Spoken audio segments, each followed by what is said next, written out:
Hello aspirants, आप सभी का मेरे चैनल पर स्वागत है। और ये वीडियो जो है ये केवीएस से रिलेटेड होने वाला है। इसमें मैं अपनी स्ट्रैटेजीज़ बनाने वाली हूँ, जिसमें मैं देखूँगी कि बेस्ट स्कोर केवीएस एनवीएस का जो एग्ज़ाम होने वाला है जनवरी में, उसमें लाने के लिए क्या क्या स्ट्रैटेजीज़ फॉलो करनी चाहिए अकॉर्डिंग टू मी। और पहले तो हम देख लेते हैं सिलेबस के बारे में कि इसका सिलेबस क्या है। और इससे पहले जैसा कि आप लोगों को पता होगा, अभी 14 को हम लोगों का EMRS का टीजीटी पीजीटी का एग्ज़ाम हुआ है।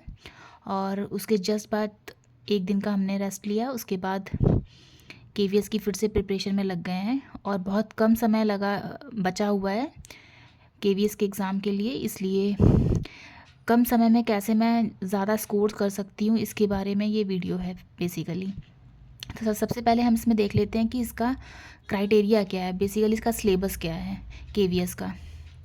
तो सबसे पहले अगर हम देखें सबसे पहले कि इसके सिलेबस में आ क्या क्या रहा है, तो अगर हम देखें तो इसमें जनरल है, जनरल रीजनिंग, इसमें जनरल रीजनिंग आने वाली है। और जनरल रीजनिंग जो होगी इसमें 20 क्वेश्चंस होंगे, ईच क्वेश्चन 3 मार्क्स का है। तो हम देखें तो टोटल 60 मार्क्स इसमें हम गेन कर सकते हैं। पहला तो ये हो गया। दूसरा है न्यूमेरिक एबिलिटी। न्यूमेरिक एबिलिटी में हम ये भी 20 इसमें क्वेश्चंस आने वाले हैं। और ये ईच क्वेश्चन 3 मार्क्स का होगा, उस हिसाब से 60 मार्क्स हो गए। और इसके बाद तीसरा जो है वो है बेसिक कंप्यूटर। इसमें आएगी कंप्यूटर लिटरेसी। कंप्यूटर लिटरेसी जो है ये भी 20 मार्क्स का है। और टोटल 3 मार्क्स एक क्वेश्चन के हैं, तो 60 मार्क्स हो गए। ठीक है। उसके बाद फोर्थ जनरल इंग्लिश और जनरल हिंदी, ये दोनों भी इसमें दिए गए हैं। फिर है जनरल हिंदी, ये दोनों हैं। इसमें इंग्लिश में 10 नंबर्स आएंगे, 10 क्वेश्चंस आएंगे। और हिंदी में भी 10 क्वेश्चंस होंगे, जिसमें से each question will be 3 marks. इसके अकॉर्डिंग 30 मार्क्स का हमारा हो गया इंग्लिश और हिंदी। और अब अगर हम अपनी स्ट्रैटेजी देखें कि हमने इससे पहले जो EMRS की प्रिपरेशन की है उसमें हमें क्या क्या हेल्पफुल है। रीजनिंग EMRS में भी आई थी, जो हमारे लिए केवीएस में भी हेल्पफुल रहेगी। इसके बाद बेसिक जो कंप्यूटर लिटरेसी थी वो भी हमें केवीएस में हेल्पफुल रहेगी। और जनरल इंग्लिश और जनरल हिंदी ये भी थोड़ी बहुत हेल्पफुल रहेगी। अब इसमें हम स्ट्रैटेजी की बात करें, इतने कम समय में हम कितने नंबर ला सकते हैं, अकॉर्डिंग मैं अपनी जो स्ट्रैटेजी बना रही हूँ उसके अकॉर्डिंग मुझे लगता है कि मुझे जनरल रीजनिंग में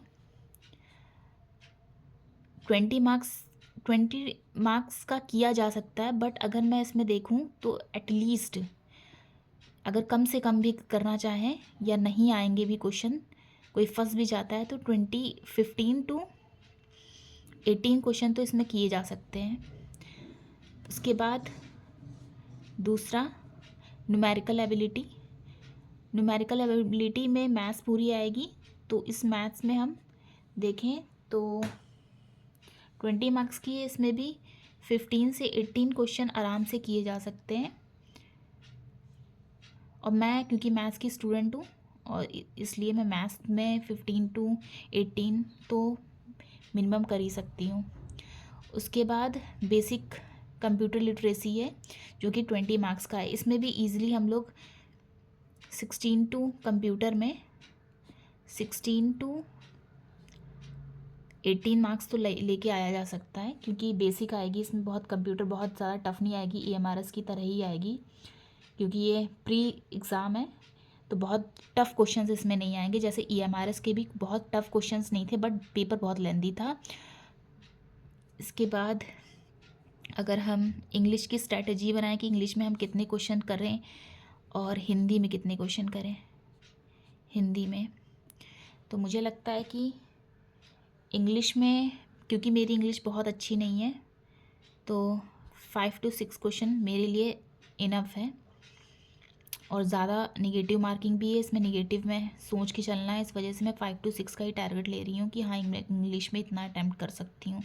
और वहाँ अगर कोई चीज़ आ रही है तो वो बात अलग है, मिनिमम यहाँ पे। और हिंदी मेरी अच्छी है तो 8 से 10 क्वेश्चन तो हो सकते हैं आराम से। तो अगर हम इन्हें काउंट करें कि कितने क्वेश्चंस हम वहाँ प्री में, अगर ये स्ट्रेटजी मेरी रहती है तो हम कितना मिनिमम 15 हो गया, 15 30 हो गया, 30 35 45 45 46 अप्रॉक्स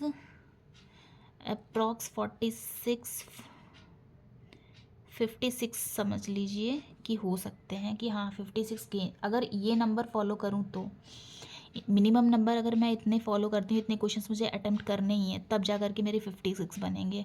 और मेन इस पेपर में KVS के एग्ज़ाम में मेन तो यही बात है कि इसमें निगेटिव मार्किंग की गई है। और निगेटिव मार्किंग सबसे ज़्यादा भयानक यही चीज़ है। हमें वहाँ लगता है कि हाँ सारे क्वेश्चन सही हैं, जो हम कर रहे हैं वो अटेम्प्ट जो कर रहे हैं सब सही है, बट वहाँ पे सबसे जब घर पर पहुँचते हैं ना, घर पे पहुँचने के बाद और निगेटिव देखते हैं ना कितने निगेटिव क्वेश्चंस हो गए, तो फिर यही फील होता है कि जो हमें आ रहे थे उतने ही करते तो सही था। अभी EMRS का भी यही हाल हुआ है, सब इजी लग रहा था, सब वहाँ अटेम्प्ट किया मैंने, 81 82 87 सब अटेम्प्ट, इतने क्वेश्चंस अटेम्प्ट किए, देखा कि निगेटिव बहुत चले गए हैं।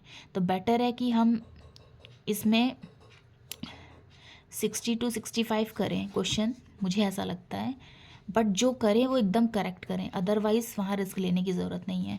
तो अगर मैं इस स्ट्रैटेजी से फॉलो करूँ तो 56 तो मैंने मिनिमम ये काउंट किया है, 56 to 60 या 65 तो हो, 60 to 65, 56 to 65 इस नंबर में आ जाएंगे अगर मैं इतने अटैम्प्ट, ये अगर मैं टारगेट लेकर के चलती हूँ तो।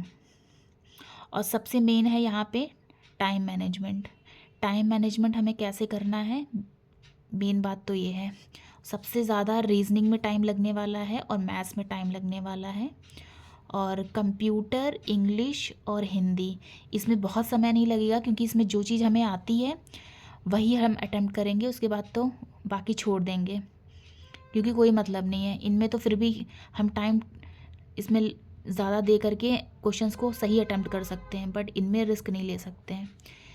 और अगर मैं एक टारगेट बनाऊं तो मुझे ऐसा लगता है 20 मिनट्स में अगर मैं रीजनिंग करती हूँ और 20 मिनट्स में मैथ्स करती हूँ, अप्रॉक्स 40 to 45 मिनट, अगर मैं 40 to 45 मिनट इन दोनों में भी लगा देती हूँ तो भी बहुत इनफ है। अगर मान लीजिए मैंने मिनिमम 1 आवर भी लगा दिया इसमें रीजनिंग में और एबिलिटी में, क्योंकि मुझे इसमें एक्यूरेसी के साथ नंबर लाने हैं, और एक्यूरेसी के साथ नंबर इसमें इन दोनों सब्जेक्ट में आ भी सकते हैं, इसलिए 1 आवर इनफ है और मैक्सिमम है।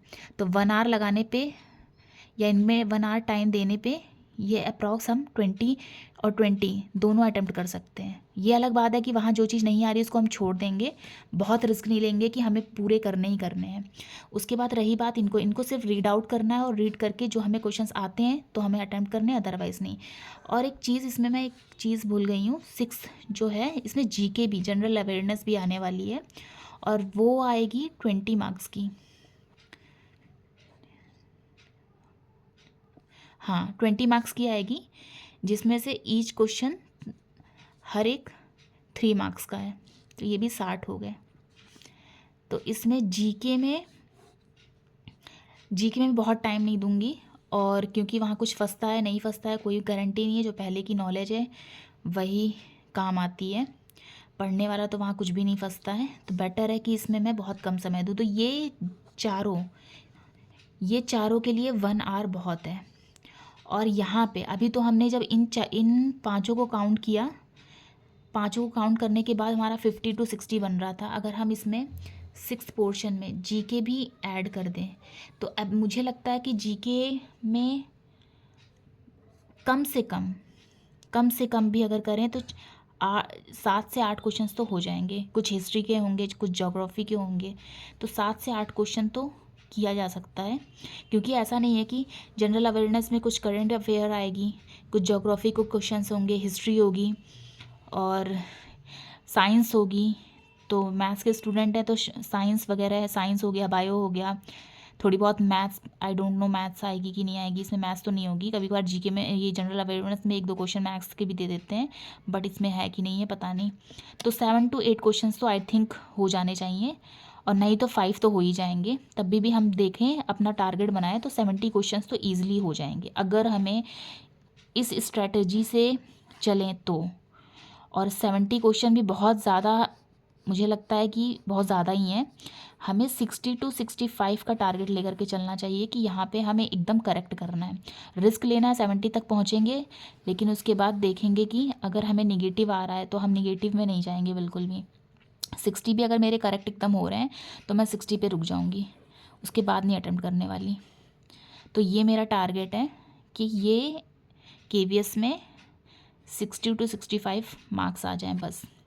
क्योंकि प्री है, 1/3 मार्किंग इसमें नेगेटिव है, और ये बहुत बहुत अभी ईज़िली लगती है कि हाँ कोई नहीं, हम कर लेंगे, कोई नहीं, हो जाएगा। बट जब नेगेटिव मार्क्स जाते हैं ना तो बहुत प्रॉब्लम होती है। तो बेटर है कि हम 60 to 65 कर लें, बहुत इनफ है। क्योंकि KVS है, KVS में एक बात ये है कि अभी ये लोग 1 मंथ भी नहीं दे रहे हैं हम लोगों को, तो 1 मंथ भी नहीं है। और जो एक बच्चे की हालत है, जितना समय एक बच्चे को मिल रहा है उतना सबको मिल रहा है, तो सबकी कंडीशन वैसी ही है। ऐसा नहीं किसी ने बहुत पढ़ लिया, किसी ने बहुत कम पढ़ा है। टीचिंग की वैकेंसी आ नहीं रही है, और अब जो आ रही हैं लगातार आ रही हैं, तो समय बच्चों को बिल्कुल नहीं मिल पा रहा है। जितना मिल रहा है सबके लिए इक्वल है। तो उस हिसाब से मेरा टारगेट रहेगा कि मैं 60 to 65 क्वेश्चंस अटैम्प्ट करूं और एकदम करेक्ट करूं, अदरवाइज़ छोड़ दूं जो नहीं आ रहे हों। आप बताइए कि आप लोगों की क्या स्ट्रेटेजी है, क्या जो मैं बता रही हूँ कि 60 to 65 क्वेश्चंस एकदम करेक्ट करना, ये मेरे लिए ठीक है कि नहीं है। जैसा आपको लगे आप लोग कमेंट में बता सकते हैं। और कौन कौन KVS की तैयारी कर रहा है, प्लीज़ आप लोग भी अपने कमेंट बता सकते हैं कि कैसा। और सॉरी टू, मैंने अगर कोई भी वीडियो में कुछ ऊपर नीचे बोल दिया हो, क्योंकि मैं अभी बहुत यूट्यूब में बहुत नई हूँ, तो ये मेरी स्ट्रैटेजी है बेसिकली। और आज से मेरी प्रिपरेशन स्टार्ट है और बहुत कम टाइम बचा हुआ है, और होप सो आप लोग की प्रिपरेशन भी अभी स्टार्ट कर दी होगी आप लोगों ने भी। ऑल द बेस्ट जो लोग KVS की प्रिपरेशन कर रहे हैं या अदर एग्ज़ाम्स की प्रिपरेशन कर रहे हैं। So thank you. और आपको अगर मेरा वीडियो अच्छा लगा हो तो प्लीज़ मेरे चैनल को सब्सक्राइब करिए, मुझे मोटिवेट करिए और मैसेज करिए, कमेंट करिए, ताकि मैं मोटिवेट हूँ और मुझे भी थोड़ा लगे कि हाँ कोई सपोर्ट कर रहा है मुझे। Thank you so much.